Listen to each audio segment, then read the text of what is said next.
بسم اللہ الرحمن الرحیم الحمد للہ نحمده ونستعینه ونستغفره ونؤمن به ونتوکل علیہ ونعوذ باللہ من شرور انفسنا ومن سیئات اعمالنا من يهده اللہ فلا مضل له ومن يضلله فلا هادی له واشهد ان لا الہ الا اللہ وحده لا شریک له واشهد ان سیدنا ومولانا محمدا عبده ورسوله ارسله الى الناس کافة بشیرا ونذیرا وداعیا الى الله باذنه وسراجا منیرا صلی اللہ تعالی علیہ وعلى آلہ واصحابہ وازواجہ وذریاتہ وبارک وسلم تسلیما کثیرا کثیرا اما بعد اعوذ باللہ من الشیطان الرجیم بسم اللہ الرحمن الرحیم قل ان صلاتي ونسكي ومحياي ومماتي لله رب العالمين لا شريك له وبذلك أمرت وأنا أول المسلمين وقال رسول الله صلى الله عليه وسلم من قال لا إله إلا الله دخل الجنة أو كما قال عليه الصلاة والسلام۔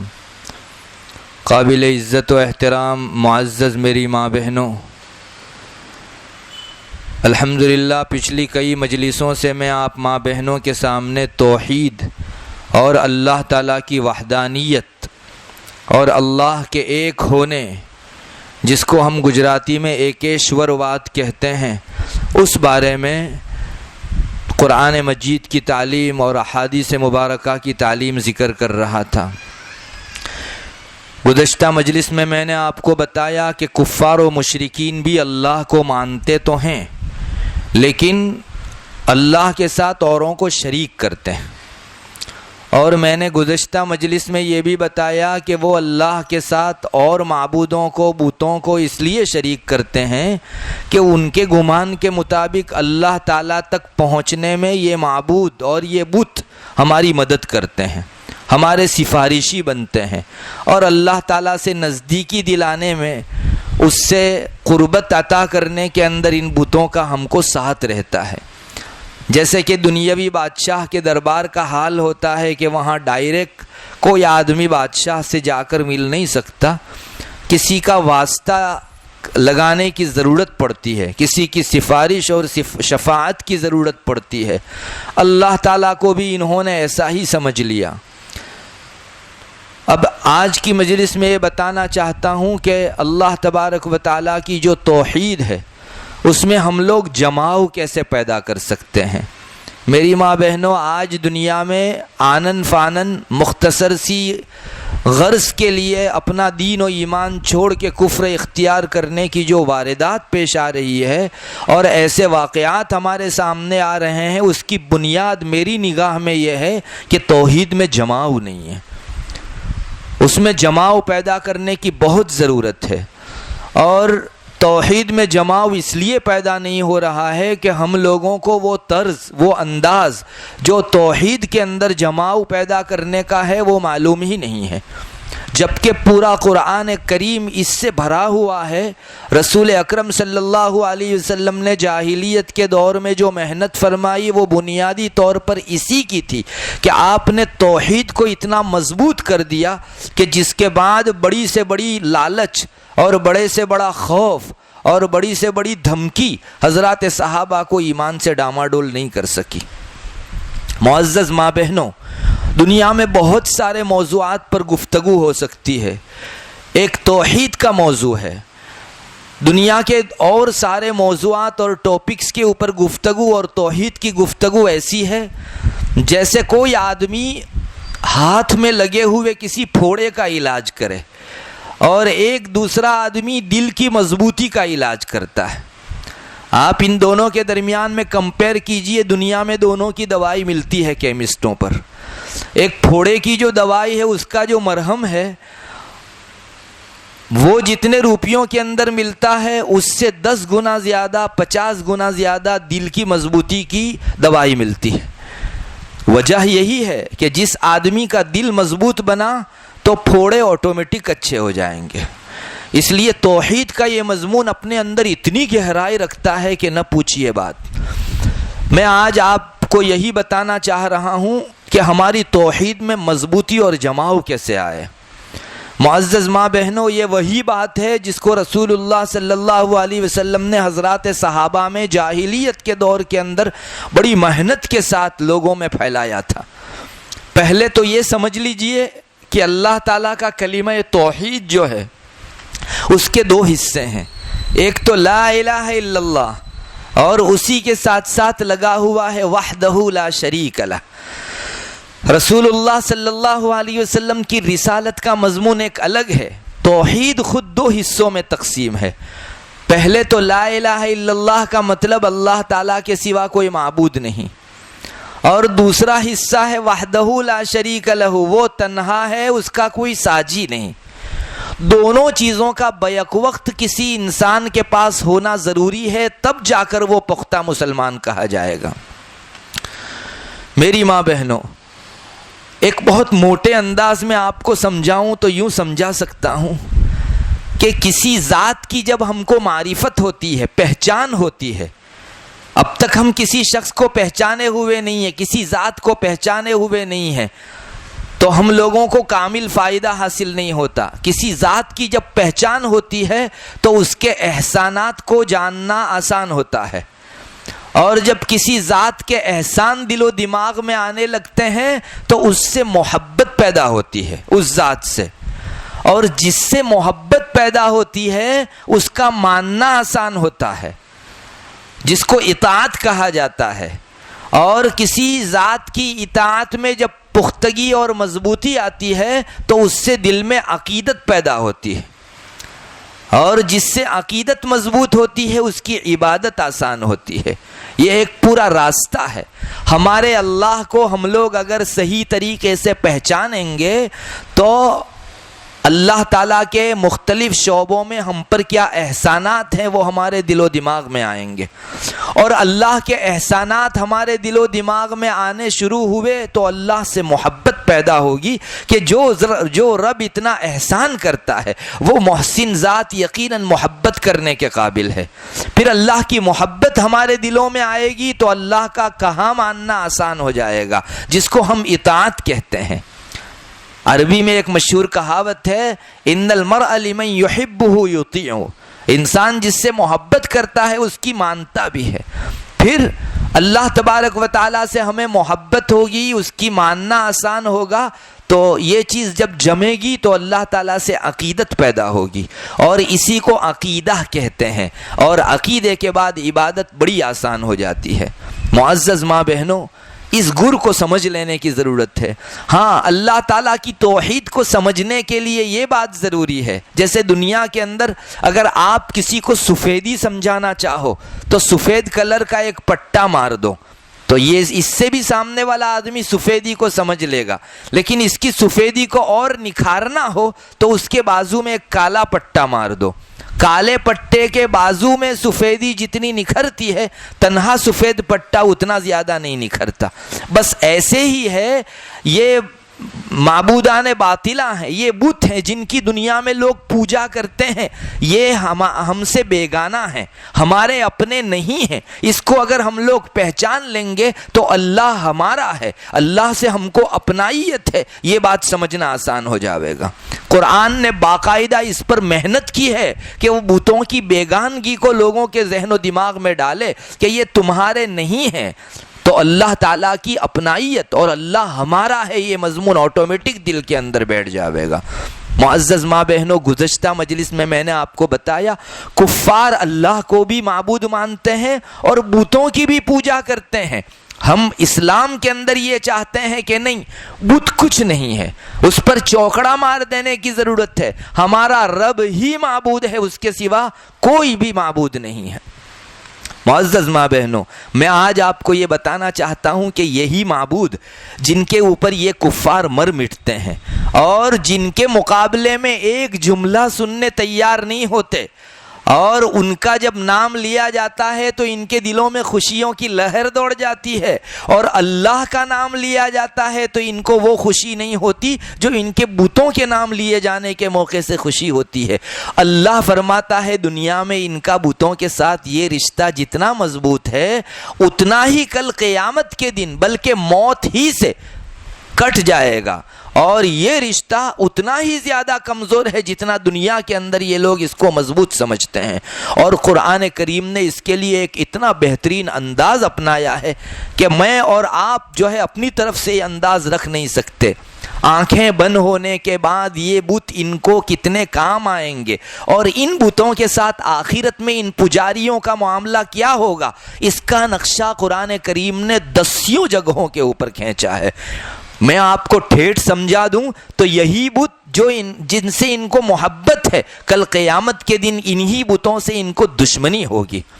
ان بتوں کو یہ لوگ سفارشی مانتے ہیں، کل کو اللہ کے یہاں ہماری سفارش کریں گے۔ یہی بت کل جا کر وہ ایسے ہو جائیں گے کہ ان کی لعنت ان بتوں پر پڑے گی، اور وہ بت ان سے اپنے دامن کو جھاڑ دیں گے کہ اللہ ان کا اور ہمارا کوئی رشتہ نہیں ہے۔ یہ قرآن کریم نے مختلف جگہوں کے اوپر نقشے کھینچے ہیں۔ میں انشاءاللہ مختلف آیتوں کے سہارے سے آپ کو یہ سمجھانے کی کوشش کروں گا کہ اللہ تبارک و تعالیٰ نے یہ بت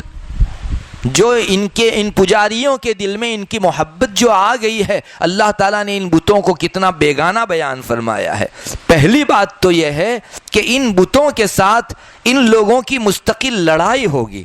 اور مختلف مرحلوں پر جب فرشتہ ان کی روح نکالنے کے لیے آئے گا اسی وقت سے ان کی لڑائی شروع ہو جائے گی۔ قرآن کریم نے ان کی لڑائی کو ایک جگہ بہت واضح انداز میں جو ہے سنایا ہے۔ میں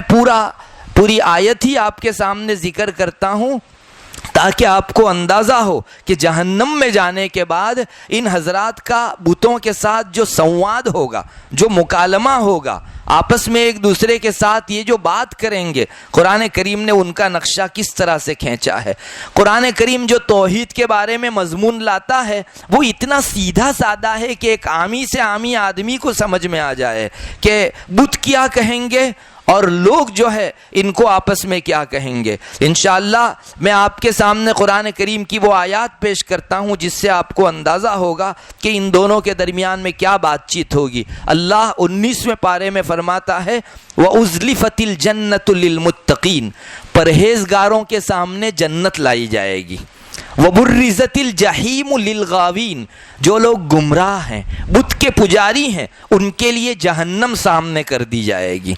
وَقِيلَ لَهُمْ أَيْنَ مَا كُنْتُمْ تَعْبُدُونَ، اور ان جہنمیوں سے، دنیا میں بت کی پوجا کرنے والوں سے کل قیامت کے دن کہا جائے گا اچھا دنیا میں جن کو پوجتے تھے وہ بت کہاں گئے تمہارے؟ تم بتاؤ آخرت میں تمہیں یہاں کوئی بت نظر آ رہا ہے؟ من دون اللہ، اللہ کو چھوڑ کر جن بتوں کی عبادت کرتے تھے آج کوئی ایک بھی دکھ رہا ہے تم کو؟ تمہارے سامنے جہنم ہے، اور جنہیں تم پوجتے تھے ان میں سے کوئی بھی تمہاری مدد کرنے کے لیے آج تیار نہیں ہے۔ چنانچہ قرآن آگے کہتا ہے هل ينصرونکم او ينتصرون، کیا یہ بت آج تمہاری مدد کرتے نظر آتے ہیں تم کو، یا تمہاری طرف سے بدلہ لیتے نظر آتے ہیں؟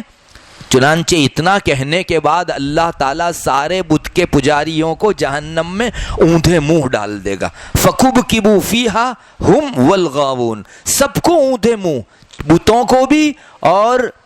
ان کے پجاریوں کو بھی، سب کو اوندھے منہ جہنم میں ڈال دیا جائے گا۔ اور ساتھ میں کون جہنم میں جائے گا؟ وَجُنُودُ إِبْلِيسَ أَجْمَعُونَ، ابلیس کے جتنے بھی لشکر تھے، شیطان بھی، بت بھی اور پجاری بھی، سب کے سب جہنم کے اندر ڈال دیے جائیں گے۔ اب ان کی آنکھیں کھلے گی کہ رسول جو دنیا میں کہتے تھے کہ بت کی پوجا نہ کرو، اللہ کے ساتھ ان کو ساجی و شریک نہ ٹھہراؤ، اللہ کو تنہا معبود مانو، اس کی حقیقت آج کھلے گی۔ چنانچہ قالوا وهم فیہا یختصمون، یہ لوگ وہاں لڑ رہے ہوں گے، پجاریوں کی بت سے لڑائی۔ میری ماں بہنوں، یہ قرآن کریم ایک ایسا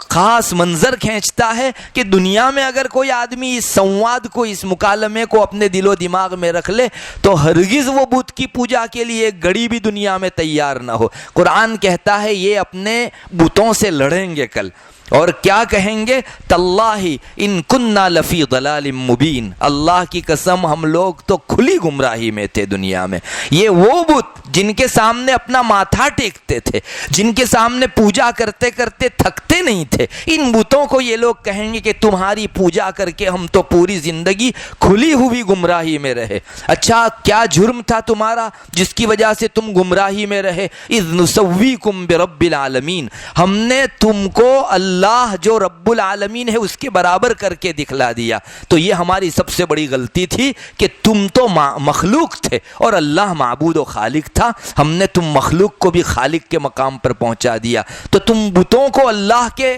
برابر جو ہم نے کر دیا، یہ ہماری سب سے بڑی غلطی تھی۔ وما اضلنا الا المجرمون، دنیا میں جنہوں نے ہم کو گمراہ کیا یہ لوگ مجرم لوگ تھے، یہ لوگ ظالم لوگ تھے، یعنی اپنے بتوں کو اپنی زبانی وہ کل قیامت کے دن جہنم کے اندر جانے کے بعد ظالم کہیں گے، مجرم کہیں گے۔ اب یہ ڈھونڈیں گے، چونکہ دنیا میں نے گزشتہ مجلس میں آپ کو بتایا، دنیا میں ان کو بڑی امید تھی کہ یہی بت اللہ کے سامنے ہمارے سفارشی بنیں گے۔ تو آج کوئی بت سفارش کرنے تیار نہیں ہو رہا ہے ان کی، تو یہ لوگ بولیں گے، کہیں گے فما لنا من شافعین،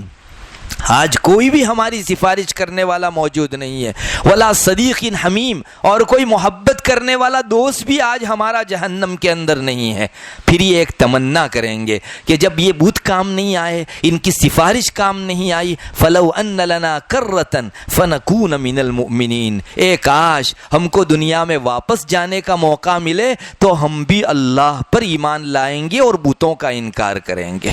یہ پورا ایک سنواد ہے، ایک مکالمہ ہے جس کو قرآن کریم نے ایک جگہ نہیں کئی جگہوں کے اوپر ذکر کیا۔ میری ماں بہنوں، ان آیات میں آپ نے دیکھا یہی بت جن کی بڑی محبت سے یہ لوگ پوجا کرتے تھے، جن کے لیے اپنا وقت فارغ کرتے تھے، اپنا بہت سارا مال خرچ کرتے تھے، ان بتوں کو یہ لوگ وہاں جا کر مجرم کہیں گے، اور ان کی کھلی آنکھوں سے یہ لوگ دیکھ لیں گے کہ جن بتوں کے اوپر ہم نے سہارا رکھا تھا یہ بت آج ہم کو بالکل کام نہیں آئے۔ اچھا جہنم کے اندر ان بتوں کی اور پجاریوں کی کیا بات ہوگی، اس کو تھوڑی سی مزید تفصیل کے ساتھ قرآن کریم ایک اور جگہ ذکر کرتا ہے۔ چنانچہ یہ بولتے ہیں وہ بولتے ہیں، دونوں کو ایک دوسرے کے بعد قرآن کریم نے ایک اور جگہ مزید تفصیل سے ذکر کیا ہے۔ بت کیا کہیں گے، پجاری کیا کہیں گے؟ قرآن کہتا ہے وقال الذین کفروا لن نؤمن بهذا القرآن ولا بالذی بین یدیہ، یہ کافر لوگ دنیا میں کہتے ہیں کہ محمد ہم لوگ ہرگز اس قرآن پر بھی ایمان نہیں لائیں گے، اور تم سے پہلے جو اللہ نے کتاب اتاری نا ان پر بھی ہمارا ایمان نہیں ہے۔ اب قرآن کہتا ہے کافر لوگ ایسا بولیں گے، کل قیامت کے دن ان کا کیا حال ہوگا؟ وَلَوْ تَرَىٰ إِذِ الظَّالِمُونَ مَوْقُوفُونَ عِندَ رَبِّهِمْ، محمد تم ان ظالموں کو، ان پجاریوں کو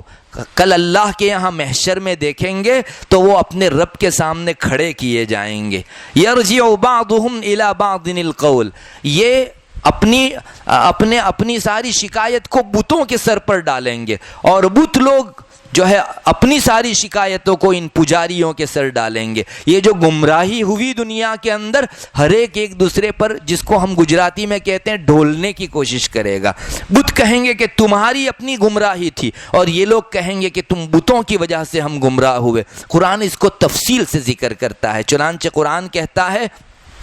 یقول الذین استضعفوا للذین استکبروا لولا انتم لکنا مؤمنین۔ میری ماں بہنوں، آپ آیات پر غور کرو، اندازہ ہوگا یہ پجاری لوگ اپنے بڑوں کو یعنی بتوں کو کہیں گے کہ تم دنیا میں نہ ہوتے نا تو ہم مسلمان ہوتے، ہم مومن ہوتے، تمہاری وجہ سے ہم لوگ مشرک ٹھہرے، تمہاری وجہ سے، تم بتوں کی وجہ سے ہم نے کفر اختیار کیا، اگر تم دنیا میں نہ ہوتے بت تو ہم بھی مومنوں کی طرح ایمان لا کر آج آخرت میں کامیاب ہو جانے والے بنتے۔ جانتی ہو اس کے جواب میں بت کیا کہیں گے، بڑے کیا کہیں گے؟ قرآن کہتا ہے قال الذین استکبروا للذین استضعفوا، یہ بڑے لوگ یعنی بت اپنے ماتحتوں کو یعنی پجاریوں کو کہیں گے انحن صددناکم عن الہدی بعد اذ جاءکم بل کنتم مجرمین۔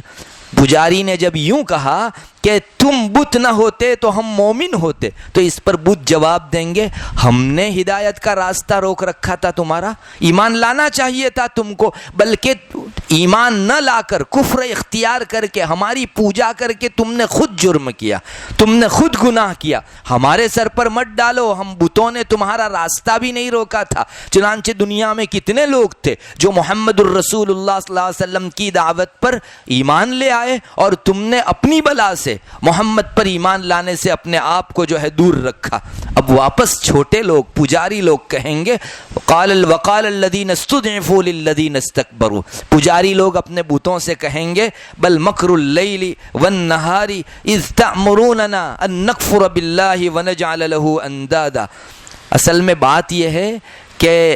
تم بتوں کی رات اور دن کوشش رہتی تھی, سنیاسیوں کی, سادھوؤں کی رات اور دن کوشش رہتی تھی. تم ہم کو حکم کرتے تھے کہ ہم اللہ کا کفر کریں اور اللہ کے ساتھ ان بتوں کو شریک ٹھہرائیں, تو ہم نے تمہاری بات میں آ کر یہ کام کر لیا, اور دنیا کے اندر صرف اللہ ایک کو معبود نہیں مانا بلکہ اور بہت سارے بتوں کو بھی جو ہے ہم نے شریک کر لیا. وَأَسَرُّ النَّدَامَةَ لَمَّا رَأَوُا الْعَذَابَ, جب اپنی آنکھوں کے سامنے یہ لوگ عذاب دیکھیں گے تو اپنے دل ہی دل کے اندر شرمائیں گے. اب اپنے بتوں کو بھی مزید کچھ نہیں کہہ سکتے, اور اپنے آپ کو کوسنے کے سوا ان کے پاس کوئی چارہ کار نہیں ہوگا. اللہ تعالیٰ فرماتے ہیں وَجَعَلْنَا الْأَغْلَالَ فِي أَعْنَاقِ الَّذِينَ كَفَرُوا, یہ جو کافر لوگ ہیں نا, جب ان کا یہ سنواد پورا ہو جائے گا تو کافر پجاریوں کے گلے کے اندر ہم لوگ توق ڈال دیں گے,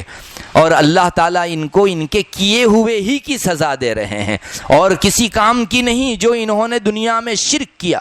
کفر کیا, اللہ کے ساتھ اوروں کو شریک کیا, انہی کی سزا آج آخرت کے اندر جو ہے ان کو مل رہی ہے. میری ماں بہنوں, آپ اس سنواد میں بھی غور کرو, آپس میں ایک دوسرے کے اوپر ڈال کر دنیا کی ساری عقیدتیں ان کی ختم ہو جائے گی. کل کو بت کے لیے بڑے سے بڑا مال خرچ کرنا دنیا میں آسان تھا ان کے لیے, اپنے سارے گھر والوں کو لے کر وہ نہ جانے کہاں کہاں کی یاترائیں کرتے تھے, کتنا دور جاتے تھے اور پاپڑ بیلتے تھے, مختلف قسم کے اسفار اور پیسے اس کے پیچھے خرچ کرتے تھے.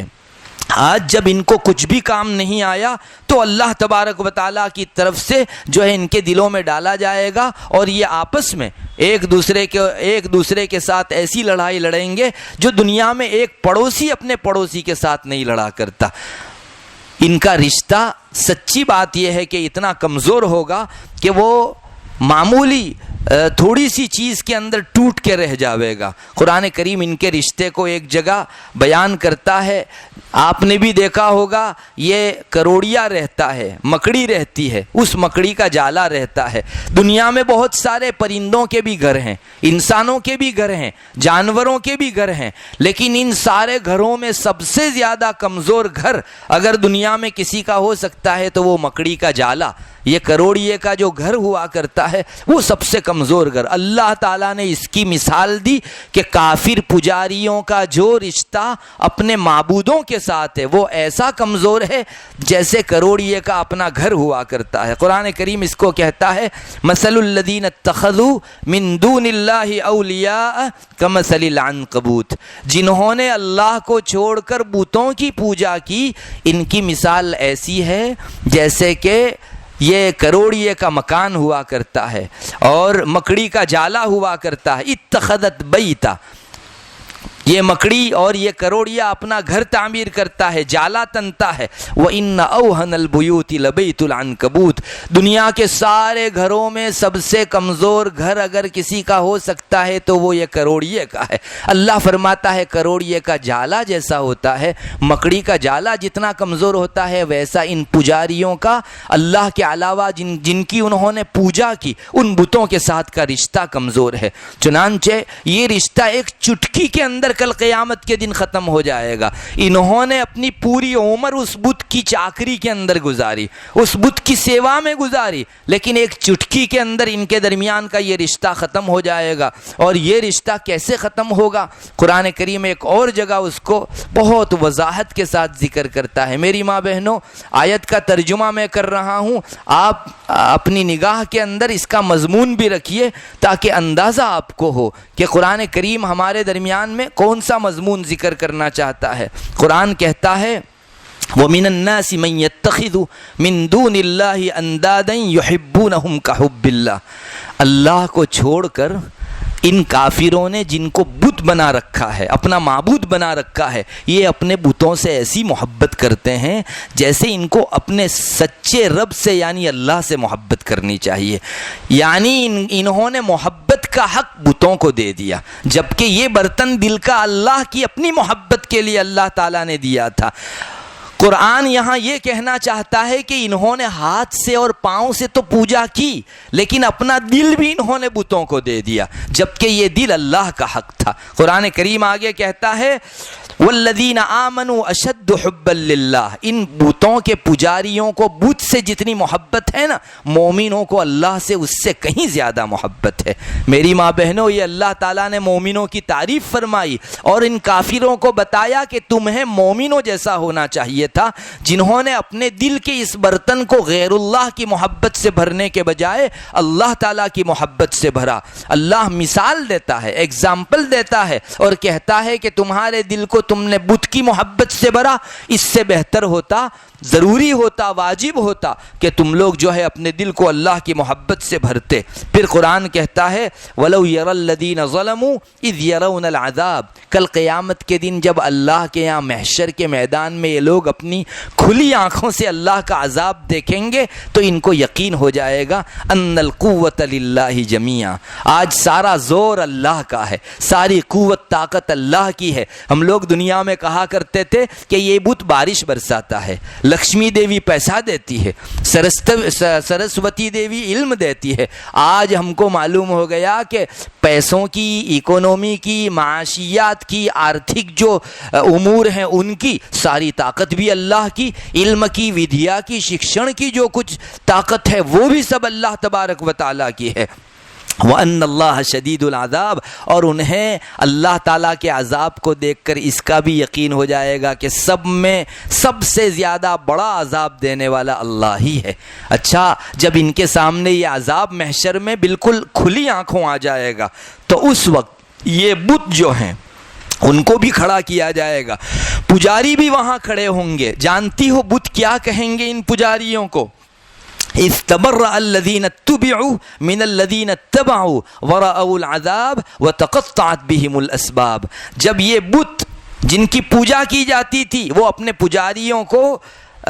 پجاریوں سے اپنی برات کا اظہار کریں گے، اللہ ہمارا ان سے کوئی رشتہ نہیں ہے، ہم ان سے بیزار ہیں، ان پجاریوں سے ہم بری ہیں، یہ اپنا جانیں اور ہم لوگ اپنا جانیں گے، یہ اتنا زیادہ دامن جھاڑ دیں گے. میری ماں بہنوں، یہی وہ بات ہے جس کو قرآن کریم دوسری جگہ کہتا ہے کہ ان کا اور بتوں کا رشتہ اتنا کمزور جتنا مکڑی کا جالا کمزور ہوا کرتا ہے. قرآن کریم کہتا ہے وَرَأَوُا الْعَذَابَ، یہ لوگ کھلی آنکھوں عذاب کو دیکھیں گے. وَتَقَطَّعَتْ بِهِمُ الْأَسْبَابُ، ان کا رشتہ، ان کا علاقہ بتوں کے ساتھ، ان کی عقیدت، ان کی جو آستھا تھی وہ بالکل ٹوٹ کے ختم ہو کر رہ جائے گی. جب بتوں نے کہہ دیا اللہ ہمارا ان سے کوئی رشتہ نہیں، انہوں نے جو کچھ کیا وہ ان کے سر پر، ہماری طرف اس کا عذاب بالکل نہ لوٹے. جانتے ہو یہ پجاری لوگ بتوں کا یہ سن کر کیا کہیں گے؟ قرآن کہتا ہے وقال الذین اتبعوا، یہ پجاری لوگ کہیں گے لو ان لنا کرۃ، اے کاش ہم کو دنیا میں پھر سے ایک مرتبہ جانے کا موقع ملے، فنتبرأ منہم کما تبرؤوا منا، تو دنیا میں ہم بھی تم سے ایسے ہی بیزار ہوں گے جیسے آج تم ہم سے بیزاری چاہ رہے ہو. یعنی اپنائیت تم نے کھو دی، کل کو دنیا میں واپس ہم کو بھیجا گیا تو ہم تمہیں لات ماریں گے اور تم سے بیزاری کا اظہار کریں گے کہ یہ کچھ نہیں ہے، یہ بیگانہ ہے، ایک اللہ ہی اپنا ہے. لیکن اب واپس جانے کا موقع نہیں. کذالک یریہم اللہ اعمالہم حسرات علیہم، ان کے دنیا میں کیے ہوئے سارے کام اللہ تعالی حسرت کی نگاہوں سے ان کو دکھلائے گا. آپ جانتی ہو دنیا کے اندر یہ لوگ بتوں کے نام پر دان کرتے ہیں، اور 1-2 روپے کا دان نہیں، ہزاروں لاکھوں کا دان نہیں، کروڑوں کا دان کرتے ہیں. اور دان ہی نہیں، رفاہی اور بہت سے کاموں کے اندر لوگوں کو کھلانا اور بہت سارے لوگوں کو پلانا، یہ سب اپنے بتوں اور بھگوانوں کے نام پر کرتے ہیں. اللہ تبارک و تعالیٰ فرماتے فرماتے ہیں اپنے کیے ہوئے سارے یہ اعمال ان کو کل حسرت کی شکل میں دکھائی دیں گے، اس لیے کہ بت کے نام پر کیا تھا تو اتنا پیسہ خرچ کرنا، اتنی صلاحیت و طاقت کا لگانا اور اپنے اوقات کو لگانا، اپنے اہل خانہ سب کو مشقت میں ڈالنا، کچھ بھی کام نہیں آیا۔ وما ہم بخارجین من النار، اب آئندہ یہ لوگ جہنم سے کبھی بھی باہر نکل سکنے والے نہیں ہیں۔ دیکھا آپ نے میری ماں بہنوں، قرآن کریم کہتا ہے کہ یہی بت جن سے انہیں امیدیں تھی کل کو ان سے اپنا دامن جھاڑ دیں گے کہ اللہ ان کا کوئی رشتہ نہیں، یہ اپنی سزا بھگتیں گے، ان کو اپنا عذاب ہوگا اور ہم لوگوں کا حساب ہمارے ساتھ ہے۔ میری ماں بہنوں، ان کی حسرت کا پار نہیں رہے گا اس وقت جب یہ سنیں گے اپنے بتوں سے کہ اللہ ہم جو ہے ان سے کوئی رشتہ رکھنا نہیں چاہتے، تو ان کو اپنا جو عذاب دینا چاہے وہ دے سکتا ہے۔ قرآن کریم ایک اور جگہ تو اور بھی مزید مضمون کہتا ہے، قرآن کہتا ہے کہ صرف ایک دوسرے سے بیزار نہیں ہوں گے بلکہ وہاں ایک دوسرے پر لعنت بھیجیں گے۔ چنانچہ وہ مضمون بھی 8ویں پارے میں قرآن کریم ذکر کرتا ہے۔ قرآن کہتا ہے فمن اظلم ممن افترى على الله كذبا او كذب بآياته، اس سے بڑا ظالم کون جس نے اللہ تبارک و تعالیٰ پر جھوٹ باندھا۔ سچ مچ یہ بت کی پوجا جھوٹ ہے، وہ کہتے ہیں کہ اللہ کے سب ساجی ہیں اور اللہ کی نزدیکی دلانے کے لیے یہ مددگار ہیں۔ کتنا بڑا جھوٹ ہے، ہمارا رب نہ کہتا ہے اور وہ لوگ اسی کو سچ کہہ کر پیش کرتے ہیں۔ انہوں نے اللہ پر جھوٹ بھی باندھا، او کذب بآیاتی، اب ظاہر ہے کہ بتوں کو ماننے لگے تو قرآن کو نہیں مانیں گے، تو اللہ تعالیٰ کی آیات کو یہ ساتھ میں جٹلانے بھی لگے۔ اولئک ینالہم نصیبہم من الکتاب، اللہ نے ان کی تقدیر میں دنیا میں جو کچھ لکھ رکھا تھا ان کا حصہ روزی کا اور جو کچھ دنیا میں ان کو پیسہ وغیرہ ملنا تھا یہ دنیا میں پا کر آ گئے۔ حتی اذا جاءتہم رسلنا، جب ہمارے فرشتے آئیں گے، کون فرشتے؟ ملک الموت اور ان کے ساتھ روح کھینچنے والے فرشتے، جس کو قرآن کہتا ہے حتی اذا جاءتہم رسلنا یتوفونہم، ان کی روح نکال رہے ہوں گے، اس وقت فرشتے ان کو پوچھیں گے اینما کنتم تدعون من دون اللہ، کہاں گئے وہ تمہارے بت جن کی تم پوجا کیا کرتے تھے اللہ کو چھوڑ کر؟ ابھی روح نکل رہی ہے، اس وقت سے ہی ان کی گت شروع ہو جاتی ہے، ان کی درگت بننا شروع ہو جاتی ہے۔ فرشتے خود پوچھتے ہیں کہ آج اللہ کے سوا کوئی دکھ رہا ہے تم کو؟ کہاں گئے وہ سارے بت جن کو تم جو ہے پوجا کرتے تھے دنیا میں؟ قالو، تو یہ لوگ جواب میں کہیں گے سکرات کی حالت میں، ضلوا عنا، سارے بت ہماری نگاہوں سے اوجل ہو گئے، وشہدوا علی انفسہم انہم کانوا کافرین، مرنے سے پہلے پہلے یہ لوگ دنیا میں اپنے خلاف گواہی دے کر جائیں گے کہ بے شک ہم ہی کفر کرنے والے تھے، بت کی پوجا کر کے ہم ایمان پر نہیں تھے بلکہ بت کو شریک کر کے ہم لوگوں نے کفر برتا۔ اچھا، یہ تو موت کا سین ہو گیا، اس کے بعد محشر قائم ہوگا اور محشر قائم ہونے کے بعد پھر سب کو جہنم میں ڈالا جائے گا، تو جہنم میں ان کی بات چیت کیا ہوگی اس کو قرآن کریم آگے ذکر کرتا ہے۔ قال ادخلوا فی امم قد خلت من قبلکم من الجن والانس فی النار، اللہ تبارک و تعالیٰ فرماویں گے تم سے پہلے بہت ساری امتوں کو ہم نے جہنم میں ڈالا ہے، تم بھی ان کے ساتھ چلو جاؤ، شریک ہو جاؤ۔ جنات اور انسان بہت سارے جہنم کے اندر پڑے ہوئے ہیں، تم نے بت کی پوجا کی تھی، چلو تم بھی جہنم میں چلو۔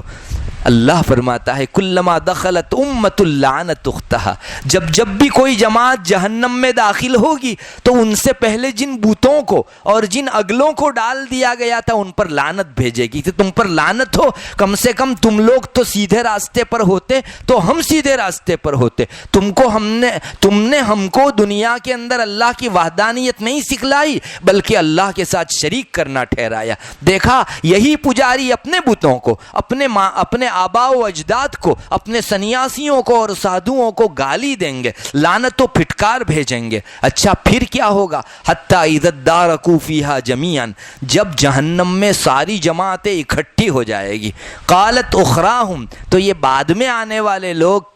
لیولاہم پہلے جن لوگوں کو جہنم میں ڈال دیا گیا تھا ان کو کہیں گے ربنا ہؤلاء یضلونا فآتیہم عذابا ضعفا من النار، اے اللہ یہ جو ہم سے پہلے جہنم میں آ گئے ہیں نا، ان بتوں نے ہم کو گمراہ کیا، تو ہم کو جتنی سزا ملتی ہے اس سے ڈبل سزا ان بتوں کو دے، ہمارے ان سنیاسیوں کو، سادھوؤں کو جنہوں نے ہم کو بت تک پہنچایا، ہم سے ڈبل سزا ان کو عطا کر۔ اللہ فرمائے گا قال لکل ضعف ولکن لا تعلمون، ارے صرف بتوں کو ڈبل نہیں تم کو بھی ڈبل کر دیتے ہیں، چنانچہ ٹیمپریچر دونوں کا بڑھا دیا جائے گا اور جہنم میں دونوں کو ڈبل سزا ملے گی۔ اب جب پہلوں نے یہ سنا کہ یہ تو ہم کو لعنت کرتے ہیں اور ہم کو ڈبل سزا دینے کی درخواست کرتے ہیں، تو وہ پہلے لوگ ان بعد میں آنے والوں کو کہیں گے وقالت اولاہم لاخراہم فما کان لکم علینا من فضل فذوقوا العذاب بما کنتم تکسبون، اے بعد میں آنے والے لوگ ہم کو کیوں کوستے ہو، تم کو کوئی فضیلت حاصل نہیں، ہم گمراہ تو تم بھی گمراہ، ہم نے گناہ کیا تو تم نے بھی کیا، اپنے گناہوں کی مزہ چکھو تم لوگ۔ میری ماں بہنوں کتنی عقیدت کے ساتھ ان بتوں کے ساتھ یہ رہا کرتے تھے، گھر میں صبح صبح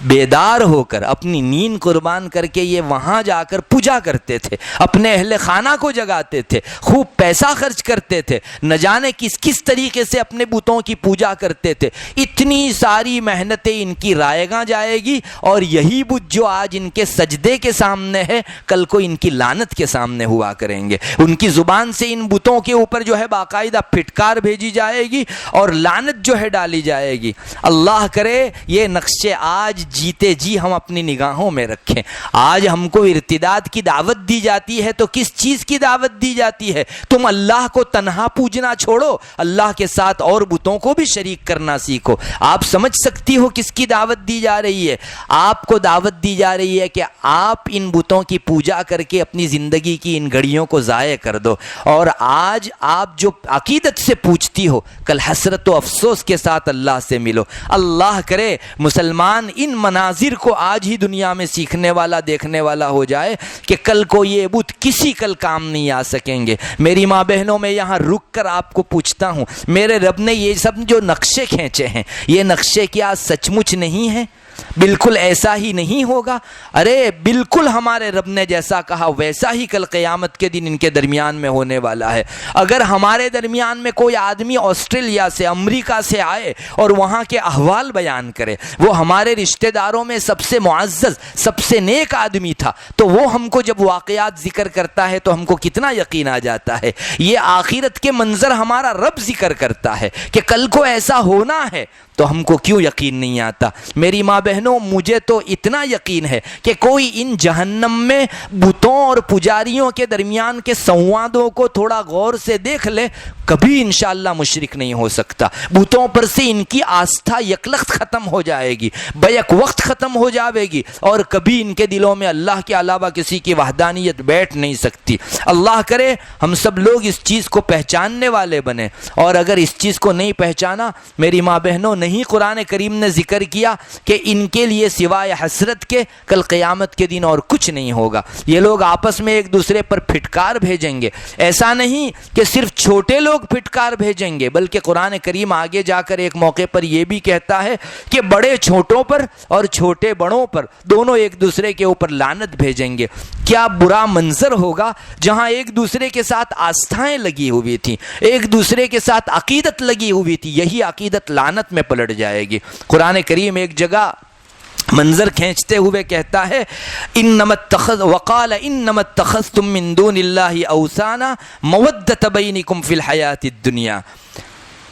تم لوگوں نے اللہ کو چھوڑ کر بتوں کو معبود ٹھہرا رکھا تھا۔ کیوں معبود ٹھہرایا تھا؟ مودۃ بینکم، تم کو بتوں سے محبت تھی، ان کو تم سے محبت ہے، ایسا فیلنگ تم کو ہوتا تھا کہ بتوں کو ہم سے محبت ہے اور ہم کو بت سے محبت ہے۔ یہ سارا فی الحیات الدنیا، دنیاوی زندگی میں تم کر کے آئے۔ ثم یوم القیامت یکفر بعضکم ببعض، کل قیامت کے دن تم آپس میں ایک دوسرے کا انکار کرو گے۔ ابھی میں نے منظر سنا دیا، بت کہیں گے کہ اللہ ہم ان سے بیزار ہیں، اور پجاری کہیں گے کہ اللہ پھر سے دنیا میں ایک مرتبہ بھیج، ان بتوں کو لات مارنے والے دوسرے سے پہلے ہم ہوں گے اور ان سے بیزاری کرنے والے ہم ہوں گے۔ قرآن یہی کہتا ہے، کہاں ان کی دنیا میں دلی اور قلبی محبت تھی، اور آج کفر سے، ایک دوسرے کے انکار سے پلٹ گئی۔ آج انہی بتوں کا وہ کفر کر رہے ہیں جن بتوں کے اوپر دنیا میں وہ لوگ ایمان لاتے تھے۔ وَيَلْعَنُ بَعْضُكُمْ بَعْضًا، تم لوگ آپس میں ایک دوسرے پر پھٹکار بھیجو گے۔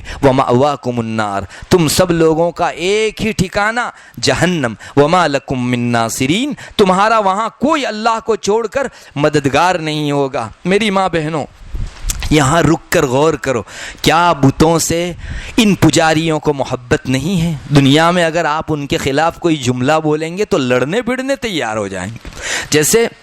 ہمارے باپ کو کوئی کوستا ہے تو ہم اس کے ساتھ لڑنے تیار ہو جاتے ہیں، اس سے کہیں زیادہ ان کے بتوں پر کوئی جملہ کستا ہے، بلکہ اچھی دعوت دیتا ہے کہ یہ بت پتھر کے ہیں، تمہارا کچھ بگاڑ نہیں سکتے، کچھ فائدہ نہیں پہنچا سکتے، تو ان کو اتنا برا لگتا ہے کہ نہ پوچھئے بات۔ یہی لوگ کل ان بتوں کا انکار کرنے والے ہو جائیں گے، اور اللہ تبارک و تعالیٰ کے حضور یہ کہیں گے کہ اللہ ان کو ڈبل سزا دے دے، ہم کو جتنا عذاب دیا جا رہا ہے اس سے ڈبل عذاب ان لوگوں کو ہونا چاہیے۔ اور یہ مضمون قرآن کریم نے ایک جگہ نہیں کئی جگہوں پر ذکر کیا ہے، جن میں ان کی طرف سے اللہ کو درخواست ہوگی کہ اللہ یہ ہمارے بڑے وہ تھے جنہوں نے ہم کو گمراہ کیا، ہم کو اگر اکہری سزا ملتی ہے تو ان کو ہماری سزا کا ڈبل ملنا چاہیے۔ اور کل حسرت یہ بھی کریں گے کہ کاش مومنوں کی طرح ہم اللہ کی مانتے اور مومنوں کی طرح ہم رسول کی مانتے۔ قرآن کریم ایک جگہ کہتا ہے، یوم تقلب وجوہہم فی النار، جب ان کے اوندھے سر جہنم کے اندر ڈال دیا جائے گا، یقولون، تو وہاں حسرت سے کہیں گے، یا لیتنا اطعنا اللہ و اطعنا الرسول، اے کاش ہم لوگ دنیا میں اللہ کی مانتے اور رسول کی مانتے۔ چونکہ انہیں مومن بھی دکھائے جائیں گے وہاں، تو وہ دیکھیں گے کہ مومن آج بڑی آسانی سے کامیابی کے ساتھ جنت میں جا رہے ہیں اور ہم کو جہنم میں جانا پڑ رہا ہے، تو ان کو حسرت ہوگی، یہ مومن جس طرح اللہ رسول کی مان کر چلتے تھے، اے کاش ہم لوگ بھی دنیا میں رہ کر بتوں کی نہیں، سنیاسیوں کی نہیں، بلکہ اللہ تبارک و تعالیٰ کی مانتے۔ پھر آگے وہ لوگ کہیں گے، وقالوا ربنا انا اطعنا سادتنا وکبراءنا فاضلونا السبیل، اے اللہ ان کو ہم بڑا مانتے تھے اور ہمارے بڑوں کی ہم نے پیروی کی، انہوں نے تو ہم کو راستہ ہی گم کر دیا، ہمارا راستہ ہی کھوا دیا۔ ربنا آتیہم ضعفین من العذاب، اے اللہ ان کو تو ڈبل عذاب دینا، وَلْعَنْهُمْ لَعْنًا كَبِيرًا، اور ان پر چھوٹی نہیں بڑی پھٹکار اتار دے۔ میری ماں بہنوں، یہ کون کہہ رہا ہے؟ آپ محسوس کر رہی ہو، وہی آدمی جو ماتھا ٹیکتا تھا بت کے سامنے، وہی اپنے بتوں کو، اپنے سنیاسیوں کو، اپنے بڑوں کو، سادھوؤں کو یہ کہے گا، اللہ ان پر چھوٹی نہیں بڑی لعنت بھیج، اپنی رحمت سے ان کو دور اور دور سے دور تر کر دے، اور ان کو ہمیں جتنا عذاب دیا جاتا ہے اس عذاب کے مقابلے میں ڈبل عذاب ان کو دے۔ اللہ کرے ہم سب لوگ اس حقیقت کو پہچاننے والے بنے۔ میری ماں بہنوں، میں ان ساری آیات کی روشنی میں آپ کو یہی بتانا چاہتا ہوں، خلاصہ یہ ہوا، دنیا میں جو لوگ بتوں کی آستھا رکھ کر، ان کی شردھا رکھ کر، ان کے اندر یقین رکھ کر ان کی پوجا کیا کرتے تھے، ان کے اور بتوں کے درمیان میں کل کو دشمناوٹ کا ماحول قائم ہونا ہے۔ یہ بت ان کو سفارشی ہونے کی حیثیت سے کام تو نہیں آئیں گے، بلکہ ان سے اپنے دامن کو جھاڑیں گے، اور اپنی پوری زندگی کی پونجی یعنی بتوں کی عبادت جس کو وہ پیش کرنا چاہتے تھے، ان کو ڈسٹ بین میں ڈلوا دیں گے، اور اللہ سے کہیں گے، اللہ کوئی ہماری عبادت ان کی جو ہے نہیں تھی، ان کا حساب ان کے سر، ہمارا ان سے کوئی رشتہ، ہمارا ان سے کوئی تعلق نہیں۔ یہ ایک بہت بڑا برا مقام ہوگا جس میں ایک دوسرے سے آستھا رکھنے والے ایک دوسرے کے اوپر لعنت کریں گے۔ ان کے مد مقابل مومن ہے، مومن کو اپنے رب کا دامن تھامنا وہاں اتنا کام آئے گا، اتنا کام آئے گا۔ قرآن کریم ایک سے زیادہ جگہوں پر اس کو بتاتا ہے کہ مومنوں کا اپنے رب سے رشتہ بہت زیادہ مضبوط ہے۔ چنانچہ ایک جگہ قرآن کریم کہتا ہے کہ وَاعْتَصِمُوا بِحَبْلِ اللَّهِ جَمِيعًا وَلَا تَفَرَّقُوا،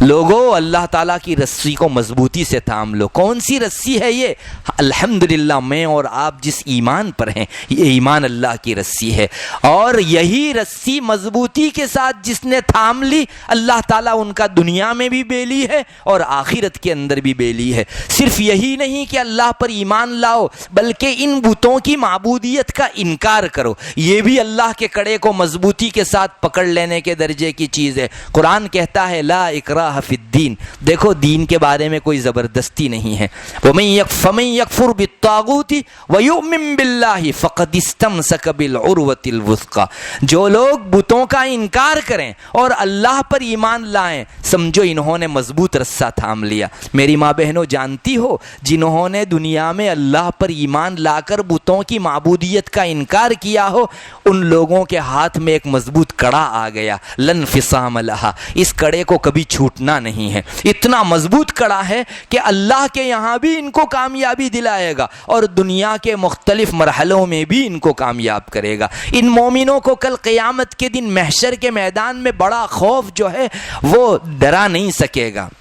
لا يحزنهم الفزع الاکبر وتتلقاهم الملائکہ، بڑا خوف محشر کے دن جب سب کے کلیجے منہ میں آ جائیں گے اور سب لوگ پریشان ہوں گے۔ ہمارا رب بہت سچی بات کہتا ہے، ان کو بڑے دن کا خوف غمگین نہیں کرے گا اور فرشتے ان سے سامنے سے آ کر ملاقات کریں گے۔ وَتَتَلَقَّاهُمُ الْمَلَائِكَةُ، اور کہیں گے هَذَا يَوْمُكُمُ الَّذِي كُنْتُمْ تُوعَدُونَ، یہ وہ دن ہے جن کی انعامات کا تم کو وعدہ کیا گیا تھا، چنانچہ آج تمہارے انعام کو پالو۔ میری ماں بہنوں تھوڑی دیر کے لیے 5 منٹ کے لیے اپنے گریبان میں منہ ڈال کر یہ فیصلہ کر لو کہ آپ کو کل محشر کے میدان میں پریشان ہونا ہے، خوفناک ہونا ہے اور دردمند ہونا ہے اور پریشانی میں گرنا ہے، یا وہاں کی پریشانیوں سے اور خوف سے آپ کو سہولت میں اور آسانی میں رہنا ہے۔ اگر وہاں آسانی میں رہنا ہے اللہ کی معبودیت اور توحید کا اقرار کرو اور بتوں کی معبودیت کا انکار کرو،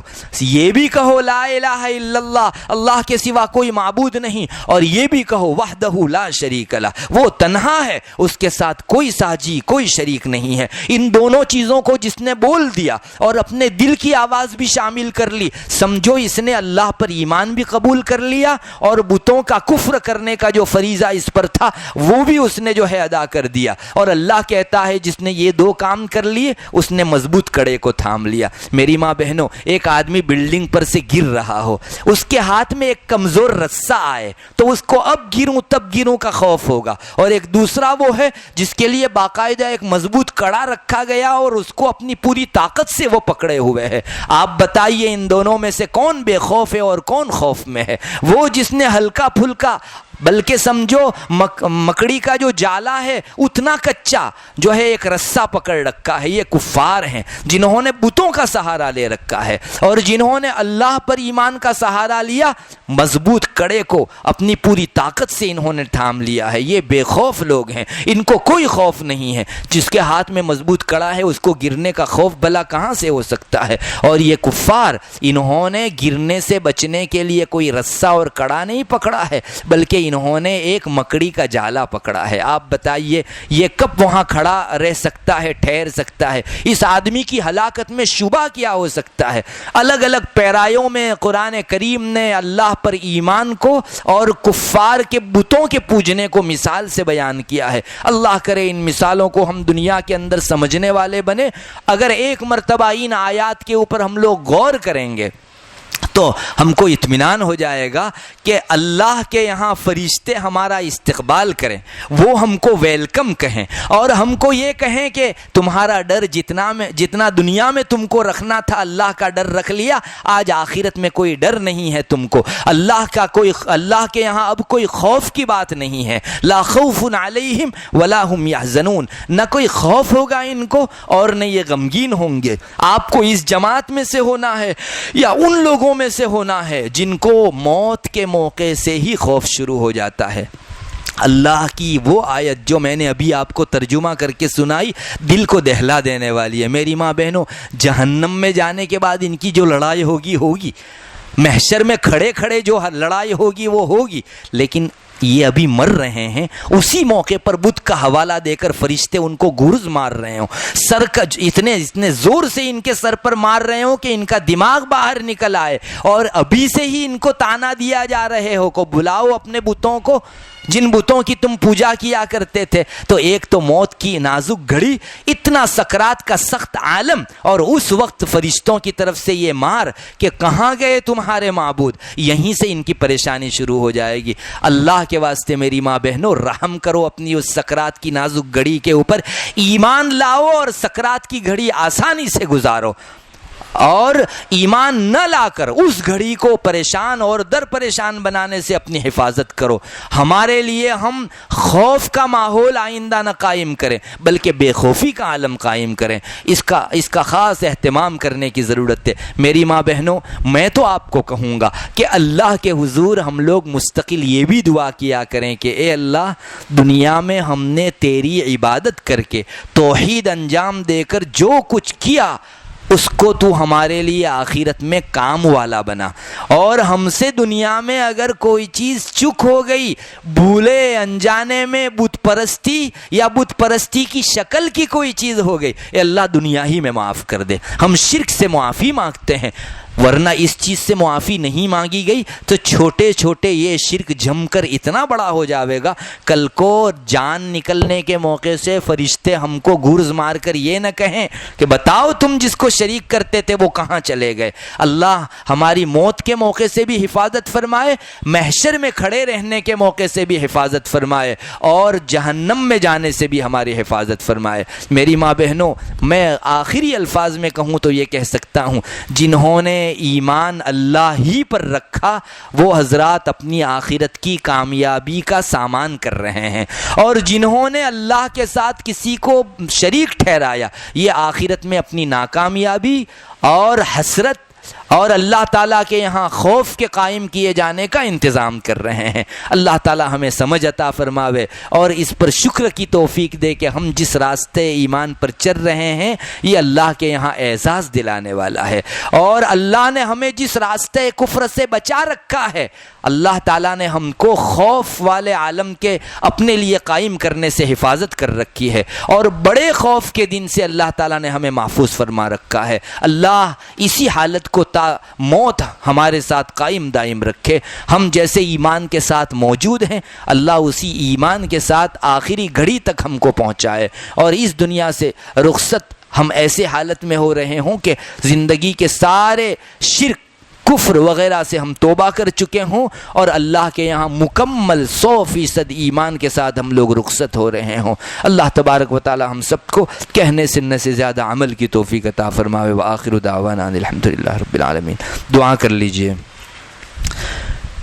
بسم اللہ الرحمن الرحیم۔ اللہم انت السلام ومنک السلام تبارکت یا ذا الجلال والاکرام۔ اللہم صلی علی محمد النبی الامی وعلی آلہ وسلم تسلیما۔ اے اللہ ہمارے گناہوں کو معاف فرما، ہم لوگ گنہگار ہیں، خطا کار ہیں، سیاہ کار ہیں، ہمارے چھوٹے گناہوں کو معاف فرما، بڑے گناہوں کو معاف فرما۔ اے اللہ ہم نے صغیرہ بھی کیے ہیں، کبیرہ بھی کیے ہیں، اے اللہ ہم اس کے اقرار کرنے والے اور اقبال کرنے والے اور اعتراف کرنے والے ہیں کہ اے اللہ